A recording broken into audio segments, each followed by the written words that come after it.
Okay, so I've got a lot of Necrons. So we're gonna go through all the ones that can play in 3rd edition, and then I'll just tell you about the rest of the collection afterwards. So, the first one we'll go through is the Lords. I have several models that are considered Lords, but in this order it would be more like an Overlord, Lord, and a Cryptek if we're gonna do what I was doing back in 7th edition with these. But yeah, the Lord. So, the Lord has Weapon Skill plus Skill 4, Strength Service 5, 3 wounds, 1 initiative, 4 initiative, 3 attacks, Leadership 10, and 3 up save. Give him stuff like, give him as many upgrades as you can, and just walk him up to the closest target and just destroy them. He is a menace. Alright, then we have Immortals. Skill 4, Strength 4, Toughness 5, 1 wound, 2 initiative, 1 attack, Leadership 10, and 3 up save. These things are a monster. Their gas blasters just destroy a lot of things. And since they were brought in later in the edition, these things just wreck.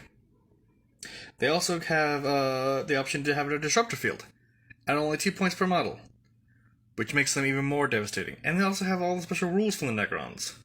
So these are a menace. I love them. Alright, next up are the Warriors, and I have a ton of Warriors. I got most of the Mad Necrons from the Indominus box. So, I have the 20 block of Necrons here, and this was supposed to be 15, but I am missing a Warrior. I don't know what happened. I've had several moves since I got this army, so that might explain it. Or this might be the 12 pack, and I just added 2 from a previous collection I had. But, Weapon Skill, Bliss Skill, Strength, and Toughness all 4. 1 wound, 2 initiative, 1 attack, leadership 10, and 3 up save. These things are a menace from any distance. Their Gauss Flares are just, lovely. And they also have the special rules of the Necrons, basically reanimate and all that jazz. Really nice really nice to have in the front line and just destroy everything you walk up to. I'm glad I only have 1 unit of Wraiths, because these things are terrifying. Weapon Skill, Bliss Skill 4, which is average. Strength 6, Toughness 4, 1 wound, 6 initiative, 3 attacks, leadership 10, 3 up save. But these things can phase through matter. They have phase shift, which basically gets a 3 point vulnerable save. And they also have Wraith Flight, which basically means they don't care about the terrain you put in front of them. They'll getting into combat with you whether you like it or not, and they will shred through most targets. Really good with dealing with infantry, so yeah. I have 9 little units, 9 little models of Scarabs. The old ones and the new ones. Well, not the old ones, but you know what I mean.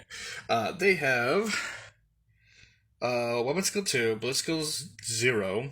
They're not shooting anything. Strength 3, Toughness 3, 3 wounds, 2 initiative, 3 attacks, 10 leadership, and 5 up save.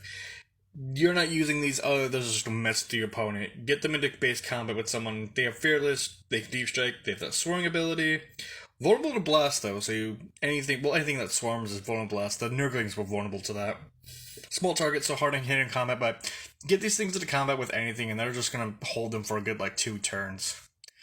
If they're able to get there, at least. And finally, from the old collection, my Tomb Spider. Weapon Skill and Bliss Skill 2. It's not supposed to get into combat. Strength and Toughness 6, which is good when it does. 2 wounds, 2 initiative, 3 attacks, leadership 10, and 3 up save. Don't get this thing into initiative. Have it sit at the very far back. If it's going to be shooting anything, it's a monstrous creature, so when it does attack, it does get armor penetration. It's fearless, it's artificial. It's supposed to, remake Scarabs, or stuff like that. And so, if you just run this thing with a bunch of Scarabs, getting more of them, and it's really nice when you're just trying to have, a swarm, but not trying to, overload the points value. It's fun. Now, those are all the miniatures I can play in 3rd edition. I have more, though, so I'm gonna go through them.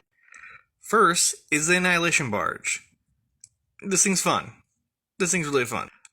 Just park it somewhere in the middle of the table and start taking shots. The Reanimator. I don't play 10th edition. Get the one with the cannon on top of it. It's better. a little bit. Destroyers are good for close combat. That's all you really need to know. So as much as I like having these minis, I don't play with them enough. So the Overlord, Royal Warden, I don't remember your name, I apologize. The Plasmomancer and his Thralls, and the Scorpic Destroyer Lord, which is probably one of my favorite models in recent years from Necrons, which says a lot. But yeah, he ripped and tear. So yeah, that is the entire Necron collection that I have. It's old, new, somewhat relevant stuff. I don't play Necrons very often because I have to store them in these two bins, which I have to put into storage often, and taking them out and putting them back in is a hassle. But as usual, like, comment, subscribe, and tell me what you thought about my 2,000 points of average Necron army. Alright, I gotta do a lot of editing. I'll see you guys later. Bye.